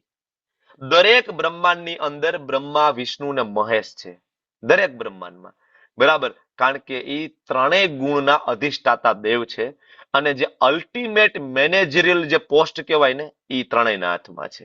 બ્રહ્માજી સર્જન કરશે, વિષ્ણુ પાલન કરશે, અને રુદ્ર છે શિવ છે સંહાર કરશે. તો આ દરેક બ્રહ્માંડમાં છે, એક બ્રહ્મા નથી. તમને બરાબર. તો આ હું તમારી સાથે શેર કરીશ એક નાની એવી કથા. હું તમને ખાલી કહી દઉં કે આટલા બધા બ્રહ્માંડ છે. આપણા બ્રહ્માંડના બ્રહ્માજી છે ને એ 4 મુખ વાળા છે. બીજા બધા અલગ અલગ બ્રહ્માંડ છે આપણા કરતા. એકચ્યુઅલી આ તમને ખબર છે નાનામાં નાનું બ્રહ્માંડ આપણું છે, નાનામાં નાનું બ્રહ્માંડ આપણું છે. આના કરતા બીજા બ્રહ્માંડો મોટા છે. અને બીજા બ્રહ્માંડના બ્રહ્માજી છે કોઈ 8 મુખ વાળા છે, કોઈ 10 મુખ વાળા છે, કોઈ 50 મુખ વાળા છે, કોઈ 100 મુખ વાળા છે. એક વખત બ્રહ્માજીને એવું થયું કે ભાઈ આટલું મોટું સર્જન કર્યું છે, આટલું મોટું કામ કર્યું છે, અને ઘણા સમયથી હું બિઝી છું, બરાબર. તો હવે કંઈક ઇન્ક્રીમેન્ટ મળવું જોઈએ, બરાબર. તો બરાબર જનરલી શું કરવું, ઇન્ક્રીમેન્ટ મેળવવું હોય તો ભાઈ રાજીનામું આપું છું. રાજીનામું આપવાનું કોઈ કે એટલે બોસ શું કે ભાઈ બોલ ને શું ઈચ્છા હતી, બરાબર. તો ભાઈ સેલરી વધારે દે તારી, બરાબર, ઇન્ટેન્સિવ વધારે દે ઇન્સેન્ટિવ તારું. બ્રહ્માજીને આવો વિચાર આવ્યો હતો, કારણ કે બ્રહ્માજી પોતે એકચ્યુઅલી રજોગુણના અધિષ્ઠાતા દેવ છે, અને ક્યારેક માયાથી ભ્રમિત થાય છે બ્રહ્માજી પોતે પણ. એટલે બ્રહ્માજીએ ભગવાનને કીધું ભાઈ વિડીયો સ્ટોપ નહીં કરતા, એવું કે છે કોઈ, જોઈ લેજો, ચેટ બોક્સ બરાબર ચેક કરો. એટલે બ્રહ્માજી ગયા, પણ બ્રહ્માજી જતા હતા ને તો એની સાથે સાથે બીજા કેટલાય બ્રહ્માજીઓ આવતા હતા. આ બાજુમાં જોયું તો ઘણા બધા એના જેવા દેખાય. બ્રહ્માજી ત્યારે સમજી ના શક્યા, એકચ્યુઅલી બ્રહ્માજીને પોતાને ખબર જ નહોતી. એ ગયા, બરાબર, ભગવાનના પાસે દ્વારકામાં, અને ત્યાં બાર દ્વારપાલને કીધું કે અંદર કહો કે બ્રહ્માજી આવ્યા છે. દ્વારપાલ અંદર ગયા અને ભગવાને કીધું કૃષ્ણને ભાઈ બ્રહ્માજી આવ્યા છે. એટલે કૃષ્ણ એવું પૂછ્યું કે એને પૂછો કયા બ્રહ્માજી, કયા બ્રહ્માજીની વાત કરે. એટલે દ્વારપાલ આવીને પૂછ્યું ભાઈ કે ભગવાન કે છે કયા બ્રહ્માજી. બ્રહ્માજી કે કયા બ્રહ્માજી એટલે શું ભાઈ, હું બ્રહ્મા સ્વયં સર્જન કરતા, બરાબર. એટલે બ્રહ્માજીને ખબર નથી કે કેટલાય બ્રહ્મા છે, તમે એક બ્રહ્મા નથી, ઢગલાબંધ બ્રહ્મા છે, બરાબર. એટલે દ્વારપાલ ઓળખી ગયા કે બ્રહ્માજી છે એ ભ્રમિત થઈ ગયા છે, ત્યારે ઓળખી નથી શકતા. એટલે પછી બ્રહ્માજીને અંદર મોકલ્યા, પણ જેવા બ્રહ્માજી અંદર ગયા ને, બ્રહ્માજીએ જોયું, દરવાજો જેવો ખોલ્યો ને તો અંદર અવાજ આવતો હતો, મેટલ અફડાય ને એનો ધમ ધમ ધમ. બ્રહ્માજી અંદર નજર કરીને તો બીજા બધા બ્રહ્માજી દંડવત કરતા હતા, ભગવાન સામે સિંહાસન ઉપર બેઠા હતા, અને જોયું એટલે દેખાય બધા પોતાના જેવા, બરાબર. એટલે બ્રહ્માજી પૂછ્યું ભાઈ શું ચાલે છે, તો ભાઈ એક બ્રહ્માજી છે રિઝાઇન આપવાના છે, એટલે સેવામાં જરૂરિયાત છે, તો ભગવાને કીધું આવો. એટલે અમે બધા આવ્યા છીએ. એટલે બ્રહ્માજી કે ઓલી રિઝાઇનની ચિઠ્ઠી હતી અંદર જવા દીધી, કાંઈ કાઢવા જેવું નથી, ખબર પડી ગઈ છે. બ્રહ્માજી તરત ત્યાંથી નીકળી ગયા કે નહીં નહીં, આ તો મારા જેવા તો કેટલાય છે, હું એક બ્રહ્મા નથી. આવો ઘણી વખત બ્રહ્માને ભ્રમ થયો, બ્રહ્મ વિમોહન લીલામાં બ્રહ્માજીને આવો ભ્રમ થયો હતો. ત્યારે બ્રહ્માજી એનો ભ્રમ તોડ્યો હતો, બરાબર, કે ભાઈ બ્રહ્મા તમે કેટલાય બ્રહ્મા છો, મારી નીચે બરાબર. ઘણા બધા વિષ્ણુ છે મારા નીચે, અને ઇવન ઘણા બધા શિવ છે, રુદ્ર છે. સમજવું થોડું અઘરું છે, બરાબર, પણ ધીસ ઇઝ રિયાલિટી, બરાબર. અને આ ભાગવતમ છે એ આપણને સંપૂર્ણ આ જ્ઞાન આપણને પ્રગટ કરે છે. જ્યાં સુધી તમે શ્રીમદ ભાગવત મહાપુરાણ નથી વાંચતા ત્યાં સુધી તમારું જ્ઞાન છે અધૂરું રહે છે. એટલા માટે ભાગવત છે એને અલ્ટિમેટ ટ્રુથ કીધું છે. બધા પુરાણોમાં જે મહાપુરાણ જે કીધું છે શ્રીમદ ભાગવતમ છે. તો આપણે આગળ વધીએ આજના અધ્યાય તરફ. બરાબર. આજનો અધ્યાય તમને થોડું ઘણું સમજાઈ ગયું છે, અને બાકી ડોન્ટ વરી, છેલ્લે ક્વેશ્ચન આન્સરમાં આપણે થોડું ઘણું કવર કરીશું, અને આગળ લેવલ 2 માં ભક્તિ શાસ્ત્રીમાં આપણે ડિટેલમાં પણ સમજીશું. ઓકે. તો હવે અર્જુનની મૂંઝવણ આપણે ફરીથી આવીએ, બરાબર, આપણા મૂળ મુદ્દા ઉપર. અર્જુન ભગવાને કહે છે સંન્યાસમ કર્મણા કૃષ્ણ પુનર્યોગમ ચ સંશસી યત શ્રેય એતયોરેકમ તન્મે બ્રૂહિ સુનિશ્ચિતમ. ફરીથી શબ્દ આવ્યો કયો? યત શ્રેય. ભગવાનને અર્જુન જ્યારે જ્યારે પ્રશ્ન પૂછે છે તો અર્જુન શું કહે છે? ભગવાન શ્રેય હોય એ મને કહેજો. બરાબર. પ્રેય નહીં. શ્રેય એટલે લાંબા ગાળાનો ફાયદો મને આપો, બરાબર, લોંગ ટર્મ. બરાબર. તો અર્જુન કહે છે ભગવાન પેલા તમે મને કીધું કર્મનો ત્યાગ કરવાનો, પછી તમે કીધું ભક્તિપૂર્વક કર્મ કરો. તમે કહો ને મારે ખરેખર કરવાનું શું છે? હું કર્મ કરું કે હું ત્યાગ કરું? હવે અર્જુન એ નથી સમજી શકતા કે કર્મ માર્ગ અને જ્ઞાન માર્ગ જે છે, બરાબર, એ બે જુદા જુદા નથી.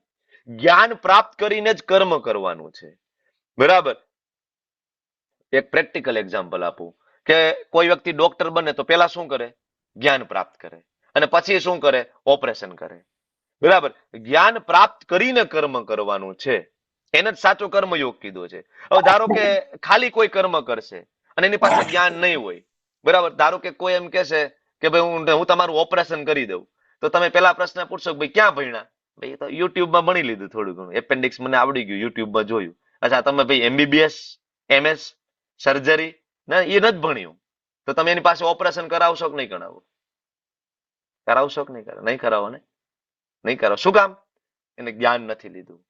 જ્યાં સુધી તમે જ્ઞાન નથી લેતા અને એ જ્ઞાનને કર્મમાં એપ્લાય નથી કરતા ત્યાં સુધી તમારો કર્મયોગ અધૂરો છે, અને એ શુષ્ક કર્મ છે.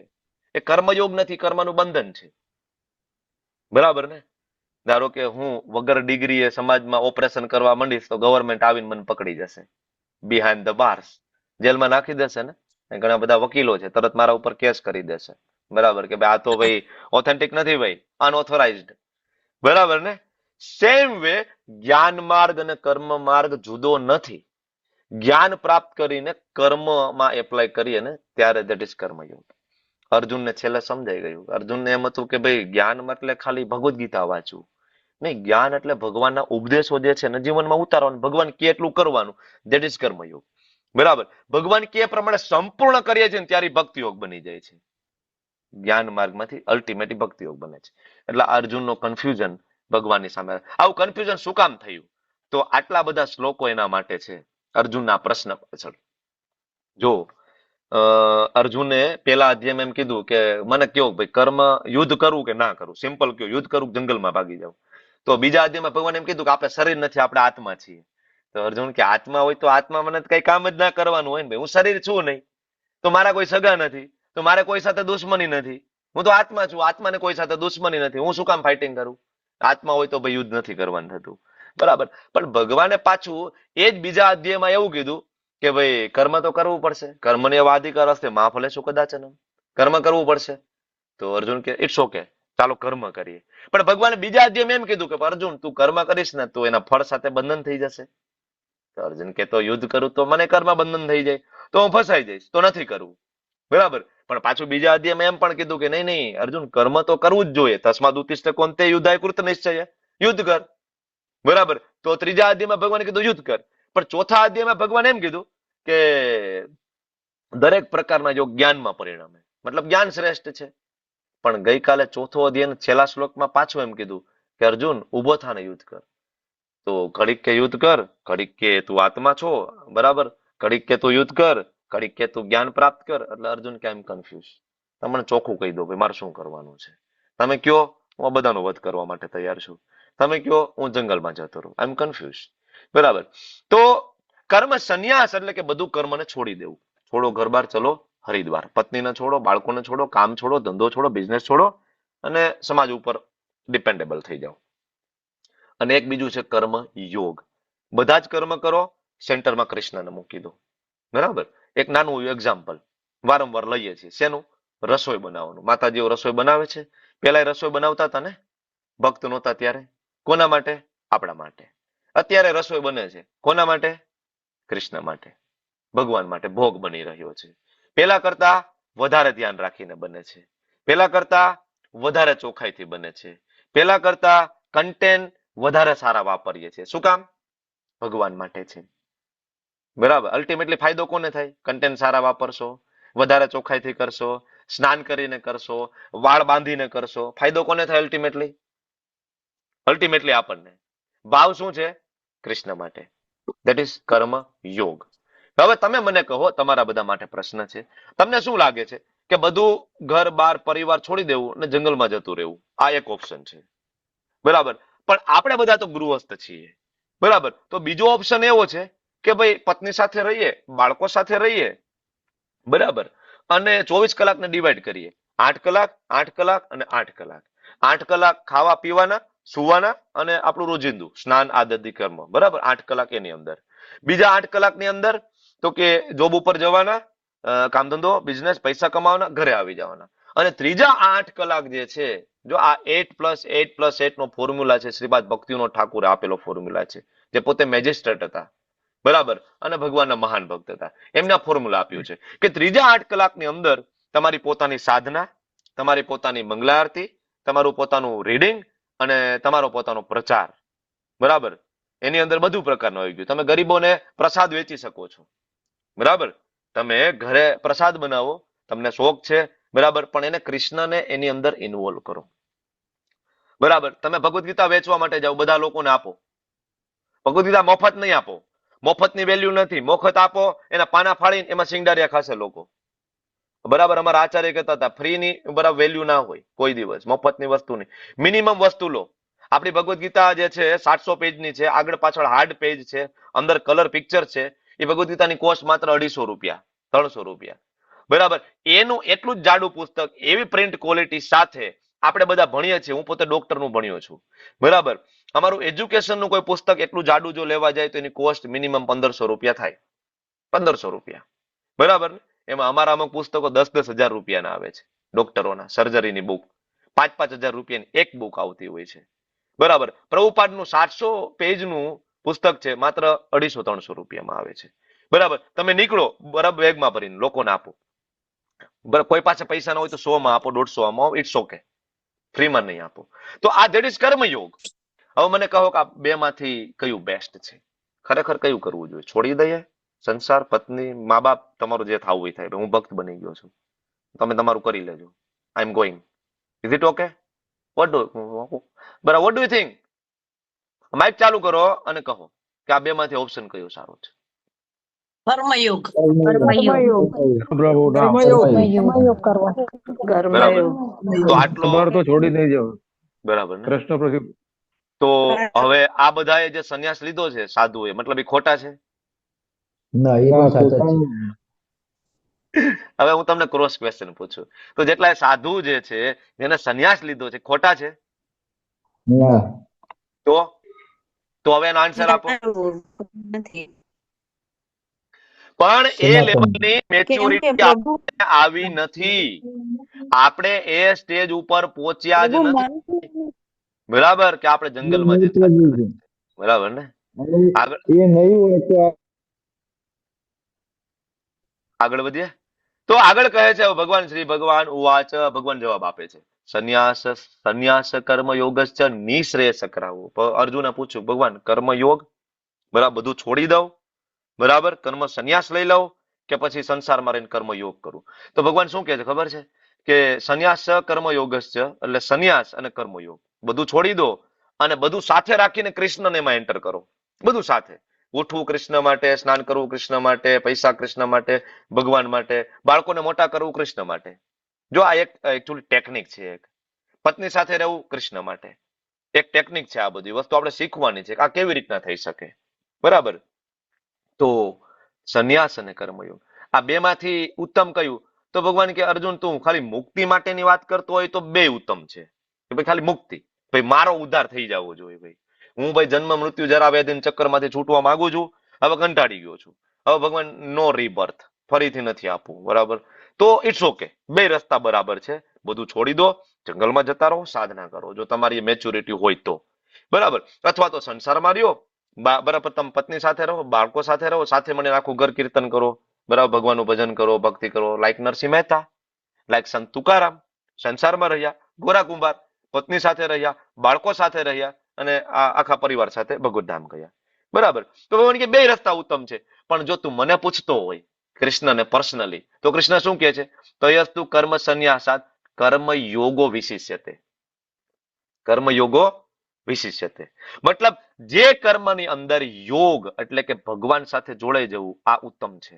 કર્મને છોડી દેવું ને એના કરતા ઉત્તમ છે. કારણ કે કમ્પ્લીટલી છોડીને જંગલમાં જતું રહેવું, એના માટે હાયર લેવલની અન્ડરસ્ટેન્ડિંગ જોઈએ. નહીતર આપણે ત્યાં જઈને મિથ્યાચારી બની જઈશું.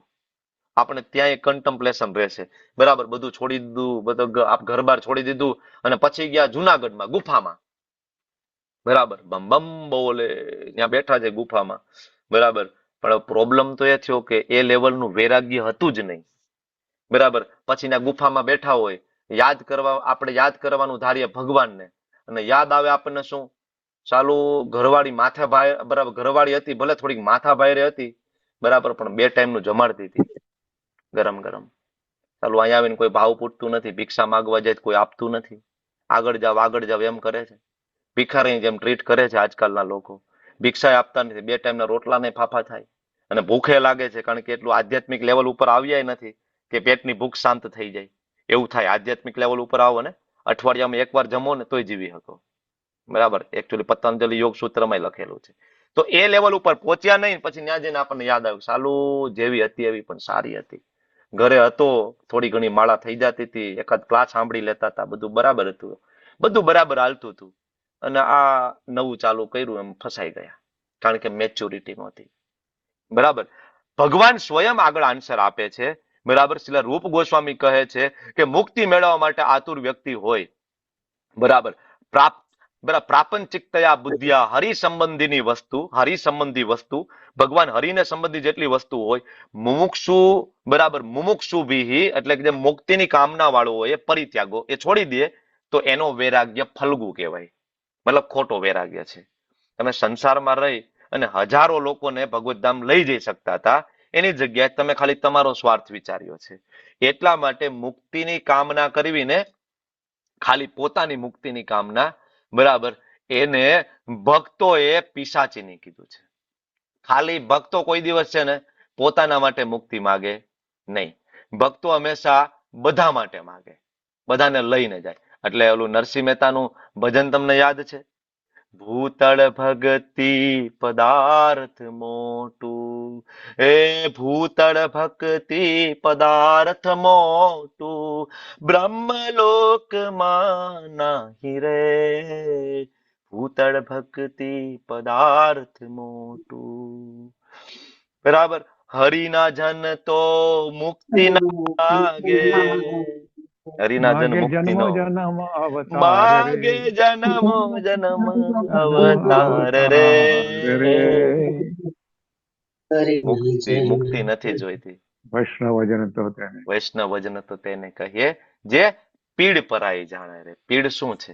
2 ટાઈમ જમવાનું આપો તો પીડા જતી રહેશે, એક વખત શિયાળામાં ધાબળો ઓઢાડી આવશો તો પીડા જતી રહેશે. એ પીડા નથી. પીડા એ છે કે ભગવાનને ભૂલી ગયા, બરાબર?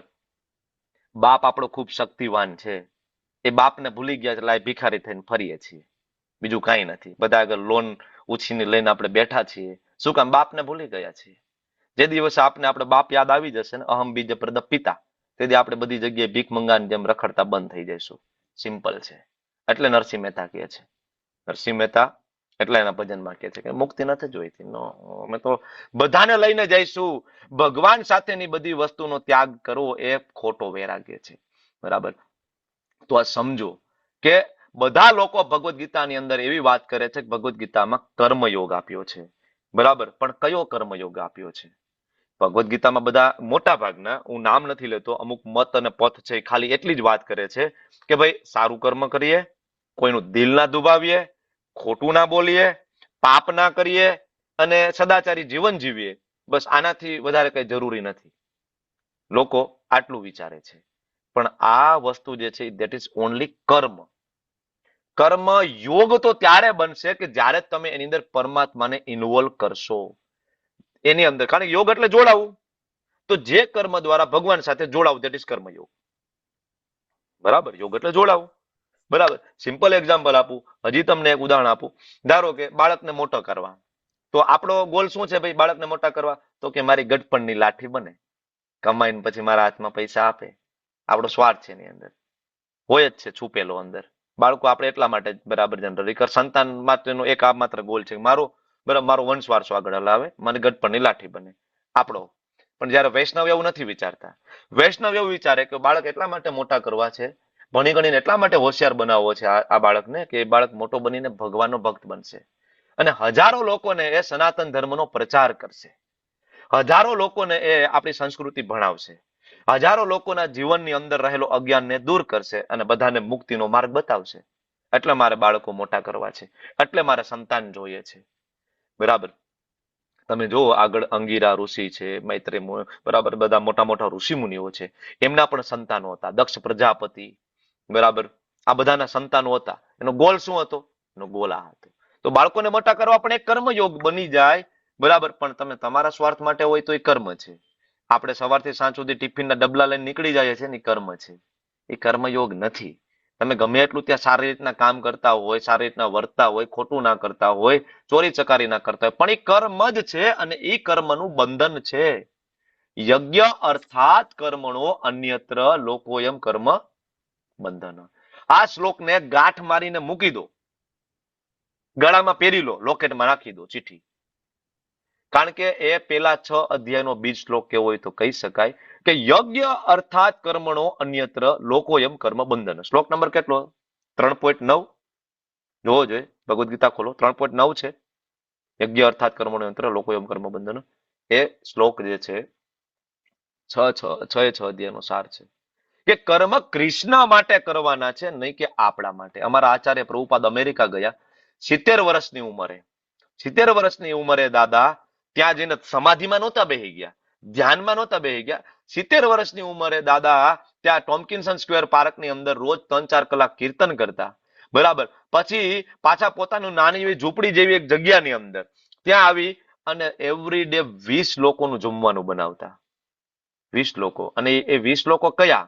જેની સાથે કોઈ બ્લડ રિલેશન નથી, કોઈ પણ પ્રકારનો સંબંધ નથી. એવા લોકો હતા જે દારૂ પીતા હતા, જે જુગાર રમતા હતા, જે વ્યભિચાર કરતા હતા, જે પોતે માંસાહારી હતા. આવા હિપીઝ લોકો. બરાબર. અને પ્રભુપાદ ભગવાન માટે બધો એટલો 20 લોકોનું જમવાનું બનાવે. એની અંદર બધું, એવું નહીં કે ખાલી ખીચડી બનાવીને આપી દીધી.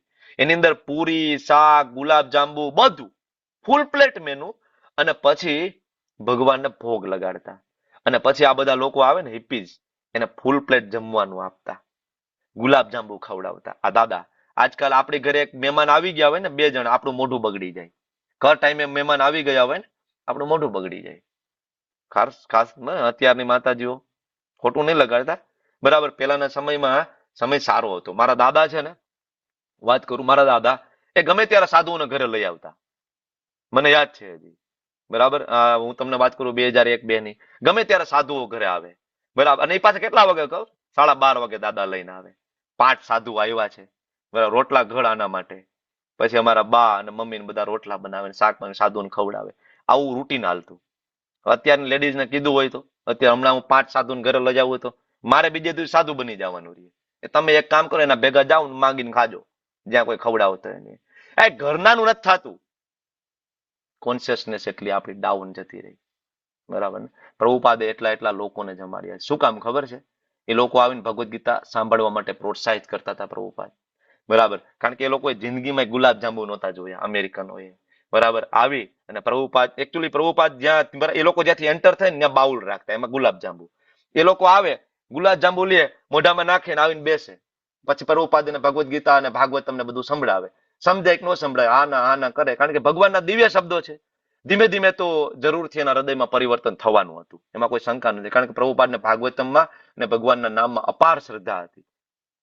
આવે બરાબર. વળી ના સમજાય ને વળી એમ કે પ્રભુપાદ બરાબર અમે તમારી સાથે સહમત નથી, હું બરાબર હું તમારું એસોસિએશન છોડીને જાઉં છું, એમ કરીને છોડીને જાય. વળી ઓલી નજર પડે બાઉલ ઉપર નીકળતા નીકળતા, હારું ગુલાબ જાંબુ બરાબર, છોડીને જાશો તો ગુલાબ જાંબુ બીજા અમેરિકામાં ક્યાંય મળતા નથી. બરાબર, કે આ કોણ ખવડાવશે, દાદા સિવાય કોઈ નહીં ખવડાવે. વળી એક ગુલાબ જાંબુ લઈને મોઢામાં નાખીને વળી પાછા બેસી જાય. હા હશે, હાલો ભૂલ થઈ ગઈ, સંભળાવો આગળ. આમ કરી કરીને પ્રભુપાદ આખી મુવમેન્ટ ઉભી કરી છે. 10,000 શિષ્યો બનાવ્યા, અને એવા શિષ્યો બનાવ્યા બરાબર કે જે માથે મુંડન હોય, શિખા હોય. આજે આપણને શરમ આવે છે સનાતન તરીકે શિખા રાખવામાં, એ લોકોને શરમ નથી આવતી. ક્યારેક વૃંદાવન જાઓ બરાબર, અરે વૃંદાવન નહીં, તમે અમારે સવારે બરાબર મંગલા આરતીમાં આવો ને, ખાલી સવારે મંગલા આરતીમાં એમાં રશિયન માતાજી તુલસી આરતી ગાતા હોય અને આપણા બરાબર ઇન્ડિયન પ્રભુજી આરતી કરતા હોય ને આપણે બધા પાછળ ગાતા હોય. રશિયન ટોન ની અંદર તુલસી આરતી ચાલતી હોય સવારમાં મોર્નિંગમાં. કોઈ ભેદભાવ નથી ત્યાં બરાબર. તમે બ્રાહ્મણ છો, ક્ષત્રિય છો, વૈશ્ય છો, તમે શુદ્ર છો, તમે પટેલ છો, તમે હરિજન છો, તમે દલિત છો, તમે ભંગી છો, તમે અમેરિકન છો, તમે ચાઇનીઝ છો, જાપાનીઝ છો, નહીં તમે કૃષ્ણ ભક્ત છો, સનાતન ધર્મને ફોલો કરો, ઇટ્સ ઓકે, ફિનિશ્ડ. તમને કોઈ પૂછતું પણ નથી. ઇસ્કોનમાં તમે આવો તમને કોઈ પૂછશે નહીં તમારી જ્ઞાતિ જાતિ કાસ્ટ, નેવર. એક જ વસ્તુ પૂછે, શું ભગવદ્ ગીતાને માનો છો? સિમ્પલ બરાબર. તો આ જોવા મળે છે બીકોઝ ઓફ શ્રીલ પ્રભુપાદ, કારણ કે એને ઓરિજિનલ કર્મયોગ આપ્યો.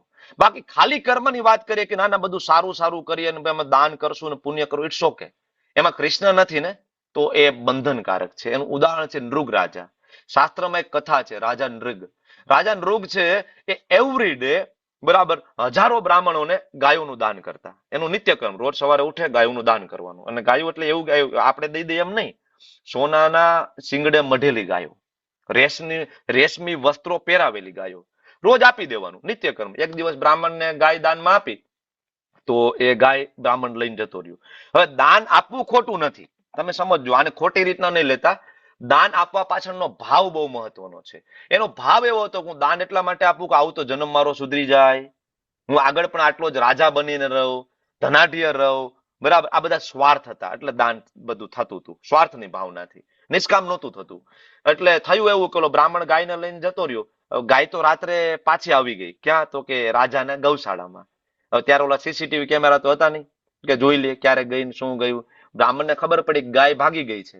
બ્રાહ્મણ જોયું ભાઈ ગાય કઈ બાજુ ગઈ, કઈ બાજુ ગઈ, તો કે ભાઈ ગૌશાળામાં. એમ કરતા કરતા સવાર પડી ગઈ અને રાજાનો નિત્યક્રમ પાછો ચાલુ થઈ ગયો બરાબર, ગાયુંનું બરાબર દાન કરવાનું. તો ઓલી ગાય જે પાછી આવી હતી ને એ ગાયનું દાન રાજાએ બીજી વાર કરી દીધું બીજા બ્રાહ્મણને. અને એ બે બ્રાહ્મણ છે સામસામા સવારે થઈ ગયા. ઓલો કે આ ગાય મારી છે, મને આપી હતી ગઈકાલે, પણ ઓલો કે નહીં આજ મને આપી છે, આ ગાય ઉપર મારો અધિકાર છે. બે વચ્ચે ઝઘડો ચાલુ થઈ ગયો. હવે રાજાને ખબર કે બ્રાહ્મણને દીધેલું દાન તમે પાછું લઈ શકતા નથી. પદ્મ પુરાણના સૃષ્ટિખંડની અંદર આનું ડિટેલમાં વર્ણન આવે છે. બ્રાહ્મણને દીધેલું દાન જો તમે પાછું લો તો તમારા નરકની યાતનાઓ ભોગવવી પડે બરાબર. રાજાને ખબર હતી કે આ તો ધર્મ કરતા ધાડ પડી ગઈ બરાબર, કરવાનું હતું દાન, હવે આપણે હલવાઈ ગયા. આ જ ચિંતામાં એ બ્રાહ્મણનું સોરી એ રાજાનું થોડાક દિવસમાં મૃત્યુ થઈ ગયું. યમરાજની સામે ઉભા છે. હવે ખબર તો હતી, યમરાજે કીધું કે બહુ દાન પુણ્ય કર્યા છે, તમને સ્વર્ગના સુખો ભોગવવા મળશે, પણ એક ભૂલ થઈ ગઈ છે. એટલે ખબર હતી કે ભૂલ કઈ, તો કે આ બ્રાહ્મણ પાસેથી ભૂલમાં દાન લેવાઈ ગયું, રિટર્ન લઈ લીધું, બીજા ન પાઈ ગયું. તો કે એની સજા એ છે કે તમારે ગરોળી બનીને રહેવાનું છે, મોટી ગરોળી. તો કે ઇટ્સ ઓકે, મને એ સજા આપી દો પેલા. એટલે એ રાજા નૃગ છે એ અંધારા કુવાની અંદર ગરોળી બનીને પડ્યા છે. હવે આનો આ પ્રસંગ છે ને તમને પ્રભુ રામચંદ્રજી બરાબર વાલ્મીકી રામાયણમાં કહે છે બરાબર.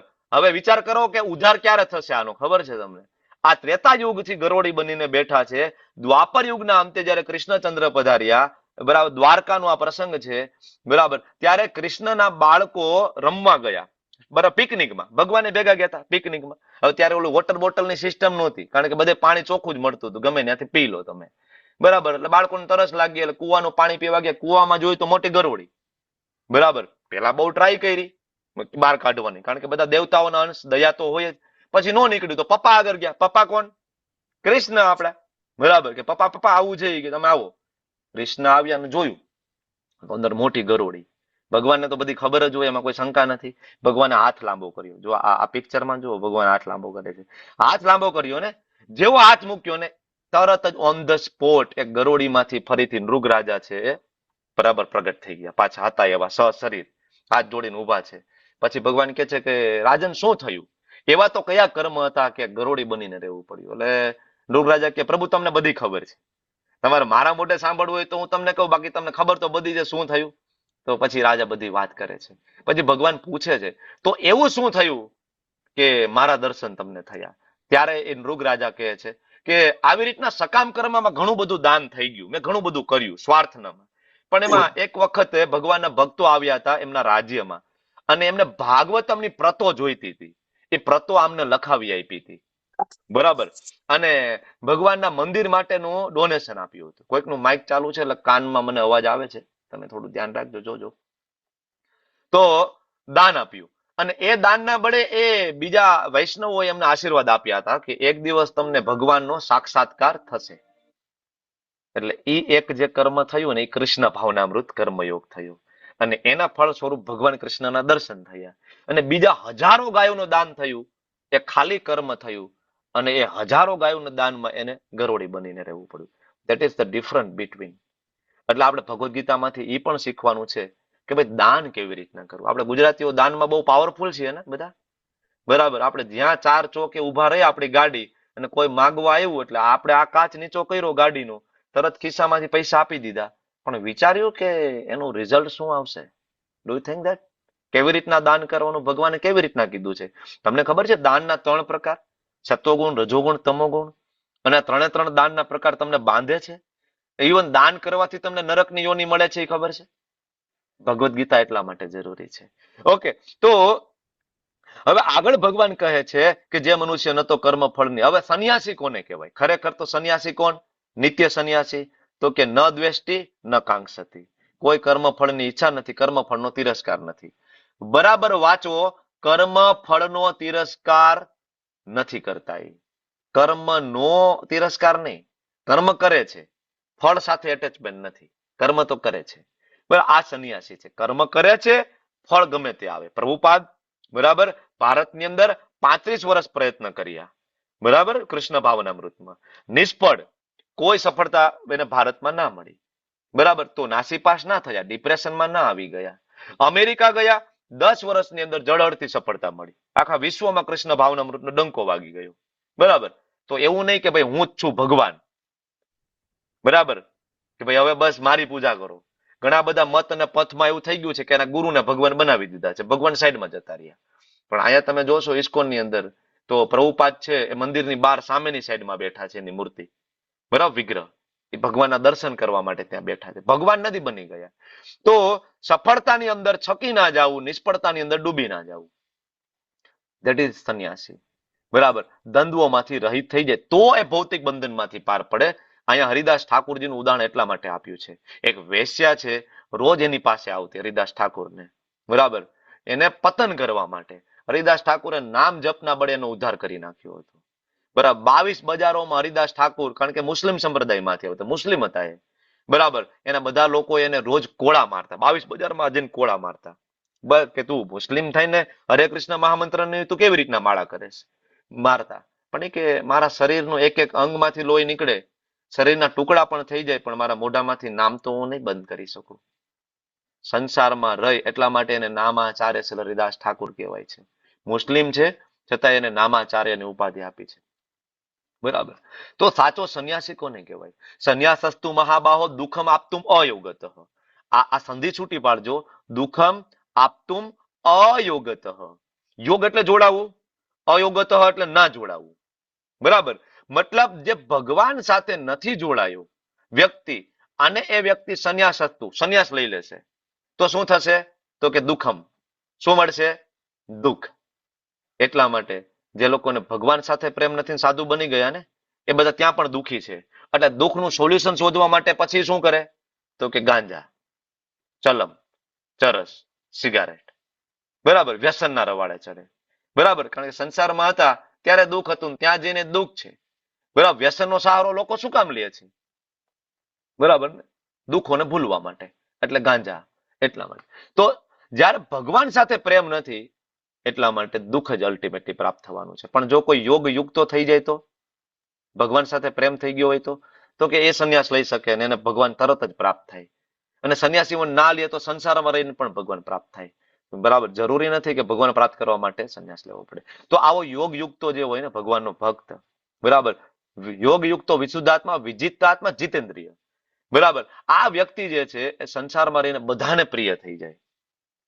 બધાને, જો બધાને પ્રિય થવું એના માટે ડેલ કાર્નેગીની બુક વાંચવાની જરૂર નથી. બરાબર, જીવન જીવવાની કડી એવું કઈક નામ છે ને, તમે બધા વાંચી પણ હશે ઘણા બધાએ.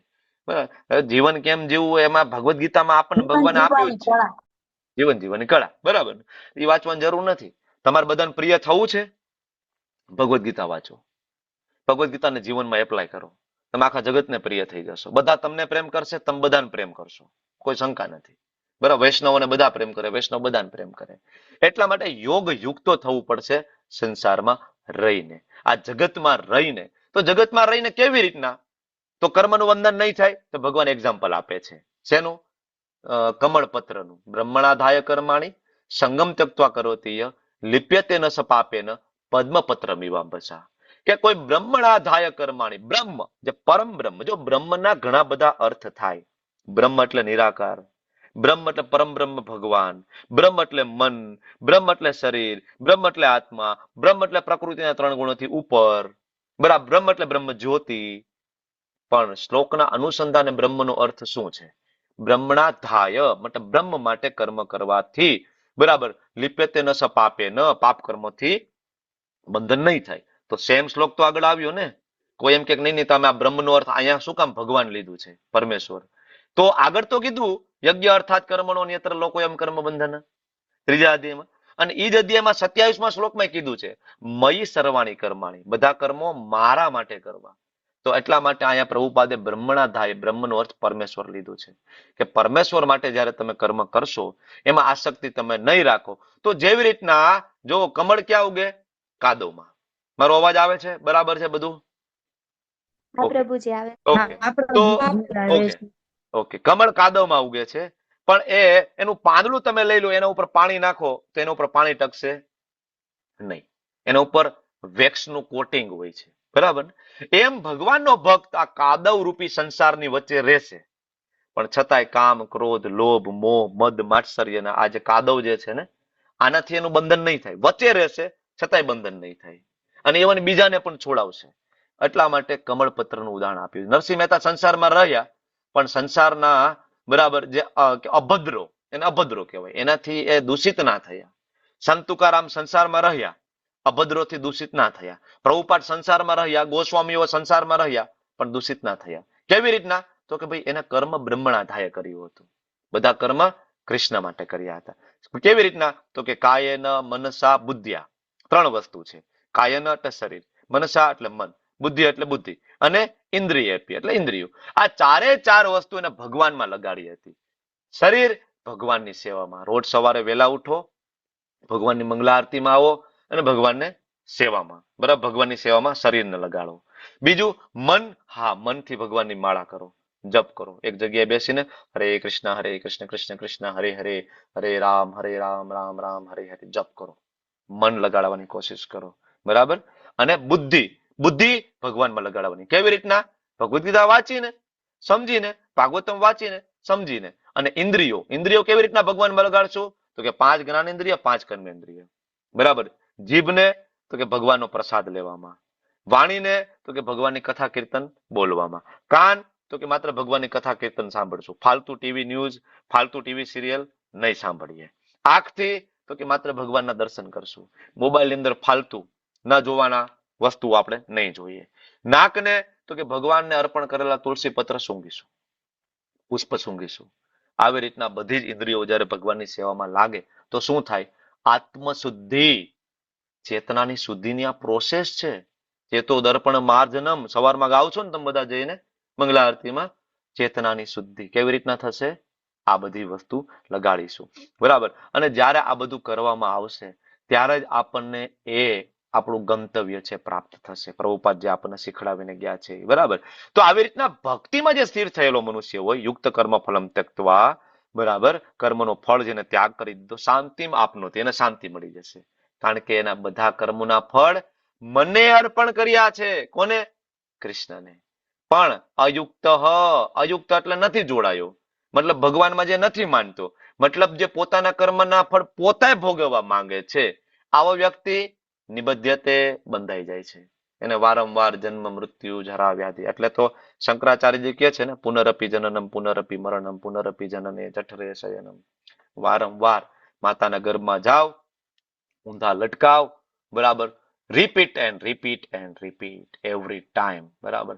ફરીથી વારંવાર આપણે અહીંયા આવીએ છીએ, વારંવાર આપણે લટકાઈએ છીએ, બરાબર. એટલા માટે તો શંકરાચાર્ય જે ભજન ગાય છે ને, ભજ ગોવિંદમ ભજ ગોવિંદમ ગોવિંદમ ભજ મૂઢ મતે, બરાબર. એનો જ આગળનો શ્લોક એમાં જ આવે છે, પુનરપી જનનમ પુનરપી મરણમ પુનરપી જઠરે ને પુનરપી જનની જઠરે શયનમ. ઇહ સંસારે બહુ દુસ્તારે કૃપયા અપારે પાહી મુરારે. હે મુરારી, હે કૃષ્ણ, હવે હું બીજી વાર આવી ભૂલ નહીં કરું. આવી પ્રોમિસ આપણે માતાના ગર્ભમાં આપી છે ભગવાનને. આપણે માતાના ગર્ભમાં હતા ને ઊંધા લટકેલા, ત્યારે આપણે ભગવાનને પ્રોમિસ કરીને આવ્યા છીએ કે આ વખતે હું ભક્તિ કરીશ પ્રભુ, શ્યોર. આ વખતે હું બહાર નીકળ્યો ને જેવો જન્મ થયો ને હું ભક્તિમાં લાગી જઈશ. પણ બહાર નીકળ્યા પછી આપણે ભૂલી ગયા કે ભક્તિ કરવા માટેનો આ જન્મ હતો અને આપણે લાગી ગયા. તો જેવો આપણે ઈચ્છા રાખશું એવી યોની આપણને મળશે, બરાબર. તો સર્વ કર્માણી મનસા, મનથી બધા કર્મનો ત્યાગ, શરીરથી બધા કર્મ કરીશું. સંન્યાસ થશે સુખમ વસી, તો સુખ પ્રાપ્ત થશે. અને આ 9 દ્વારનું જે આપણા ભાડાનું જે શરીર છે, આ શરીર કેવું છે આપણું? ભાડાનું. આમાં કેટલા દ્વાર છે? 9, બરાબર. 9 ઓરિફાઈસ છે, 2 આંખ, બરાબર, 2 નાક, 2 કાન, મોઢું, ગુદા, જનેન્દ્રિય, બરાબર. 9 દ્વાર છે. તો આ મકાન ભાડાનું છે. એટલે તો ગુજરાતીમાં ભજન છે ને, તારે રેવું ભાડાના મકાનમાં, તો સમજો કે આ ભાડાનું મકાન છે. આમાં આ એક દિવસ તમારી પાસે લઈ લેશે, નવું ભાડાનું મકાન તમને બીજું મળશે. આ વખતે મનુષ્યનું છે, નેક્સ્ટ ટાઈમ કૂતરાનું આપશે. એમાં સંતોષ નહીં થતો, ભૂંડનું આપશે, પણ આપશે. ભાડાનું મકાન વારંવાર મળશે. પણ આ ભાડાનું મકાન છોડવાનું છે. આપણું પરમેનન્ટ પણ મકાન છે, અને આધ્યાત્મિક બોડી કહેવાય, એ આપણે લેવાની છે. ઓકે. તો અલગ અલગ 9 દ્વાર. તો જ્યારે કોઈ મનુષ્ય અવિદ્યાને નષ્ટ કરનારા જ્ઞાનથી પ્રબુદ્ધ થાય, કયું જ્ઞાન? શ્રીમદ ભગવદ ગીતા. તો સૂર્ય જેવી રીતના દિવસે પ્રગટ થાય ને, તો બધું પ્રકાશિત થઈ જાય ને, એમ એના જીવનમાં બધું પ્રકાશિત થઈ જાય કે ભાઈ ક્લિયર, કોણ ભગવાન છે, હું કોણ છું, મારો શું સંબંધ છે, અને મારે શું કરવાનું છે. કમ્પ્લીટલી બધું ક્લિયર, પિક્ચર એકદમ ક્લિયર થઈ જાય. એટલા માટે આ અધ્યાયના અંતે ભગવાન છે એ શાંતિ સૂત્ર આપે છે. શાંતિ સૂત્ર એટલે તો કે ભાઈ કેવી રીતના તમે આ જગતમાંથી બહાર નીકળી શકશો. છેલ્લો શ્લોક, ભોક્તારામ યજ્ઞ તપસા સર્વ લોક મહેશ્વરમ સુરદમ સર્વભૂતાનમ જ્ઞાત્વામમ શાંતિ મૃચ્છતિ. તમે સમજી લો કે બધા યજ્ઞ અને તપશ્ચર્યાઓના ભોગતા ભગવાન કૃષ્ણ છે. ઘણા એમ કે ના ના ઇન્દ્ર છે, ઘણા એમ કે ના ના શિવજી છે. પણ તમને પ્રશ્ન થવો જોઈએ કે જો શિવજી પરમ ભોગતા હોય કે દેવી દેવતાઓ પરમ ભોગતા હોય, તો દક્ષ પ્રજાપતિ કોના માટે યજ્ઞ કરતા હતા? કારણ કે દક્ષ પ્રજાપતિની સામે બ્રહ્માજી પણ સાક્ષાત બેઠા હતા અને શિવજી ત્યાં સાક્ષાત બેઠા હતા, અને બધા મળીને યજ્ઞ કરતા હતા. તો યજ્ઞ કોના માટે હતું? તો શિવજી માટે યજ્ઞ કરવાનો હોય, પરમ ભોગતા શિવજી હોય, તો શિવજી સામે બેઠા હતા, પ્રગટ પ્રસન્ન, બરાબર. બ્રહ્માજી, બધા દેવી દેવતાઓ સામે બેઠા હતા. તો આ જે પ્રસંગ જે છે, એ પ્રસંગ જે પ્રમાણ છે કે પરમ ભોગતા કોણ છે? ભગવાન વિષ્ણુ, નારાયણ, કૃષ્ણ, બરાબર. તો ભગવાન પરમ ભોગતા છે. અને સર્વલોક મહેશ્વરમ, બધા લોકના ઈશ્વર છે. કોણ? ભગવાન. ખાલી આ એક લોકના નહીં, 14 લોક આપણે જોયા ને એક બ્રહ્માંડમાં. એ બ્રહ્માંડ, અનંત બ્રહ્માંડો, આના ઉપરનું લોક, એના ઉપર કૈલાસ, એના ઉપર વૈકુંઠ, એના ઉપર, બરાબર, બધા લોકના એક ભગવાન છે. એનું નામ છે ગોવિંદમ આદિપુરુષમ તમહમ ભજામિ, ગોવિંદ, બરાબર. અને બધાના મિત્ર છે, બધાના હૃદયમાં છે. જો આ 3 વસ્તુ કોઈ સમજી લે, જાણી લે, તો એ વ્યક્તિને શાંતિ પ્રાપ્ત થઈ જશે. શાંતિ, અલ્ટિમેટ ગોલોક ધામ. શાંતિ આ શરીર છૂટ્યા પછી, જ્યારે તમારા ઓરિજિનલ એડ્રેસ ઉપર આપણે જઈશું, ત્યારે અને માત્ર ત્યારે શાંતિ પ્રાપ્ત થશે. તો આજનો આ જે અધ્યાય, એનો સાર શું છે? તો કે કર્મને આપણે, જે કર્મ કરવાની જે કોન્શિયસનેસ છે ને, એ ચેન્જ કરવાની છે. કર્મ ચેન્જ નથી કરવાના, કોન્શિયસનેસ, બરાબર. કર્મ કરવાનો જે ભાવ છે એ આપણે ચેન્જ કરવાનો છે. હવે અહીંયા જે કર્મની વાત કરું ને, તો આ બધાને લાગુ પડે. અહીંયા જે યુવા વર્ગ છે, બધા બાળકો, સેમ ચેન્જ કરવાની છે કોન્શિયસનેસ. સ્ટડી ભણતા હોય, કોના માટે ભણીએ? તો કે મારા માટે, બરાબર. નહીં, ભણીએ કોના માટે? ભગવાનના જ્ઞાનનો પ્રચાર કરી શકાય આગળ જતા, બરાબર. અને એમાં તમારી પોતાની, બરાબર, એમાં આનંદ થશે. એવું નથી કે ભગવાન માટે કરશો તો તમે દુઃખી થઈ જશો. બરાબર. શ્રીલ પ્રભુપાદજી કહે છે કે કોઈ ભગવાનનો દાસ બની જાય તો એ દુઃખી થઈ જાય. ઉલટાનું જે લોકો પણ ભગવાનના દાસ બન્યા છે એ બધા સુખી છે બધી રીતના. એની પાસે હોય કે ના હોય સુખી છે. તો નુકસાન કાંઈ નથી ભગવાન માટે કરવામાં, ફાયદો જ છે. વાંછા કલ્પતરુભ્યશ્ચ કૃપા સિંધુભ્યો જ પતિતાનાં પાવનેભ્યો વૈષ્ણવેભ્યો નમો નમઃ. અનંત અનંત કોટી વૈષ્ણવ કી જય. શ્રીલ પ્રભુપાદ કી જય. ગુરુદેવ મહારાજ કી જય. હરે કૃષ્ણ કૃષ્ણ કૃષ્ણ હરે હરે, હરે રામ હરે રામ, રામ રામ હરે હરે. હરે રામ હરે રામ.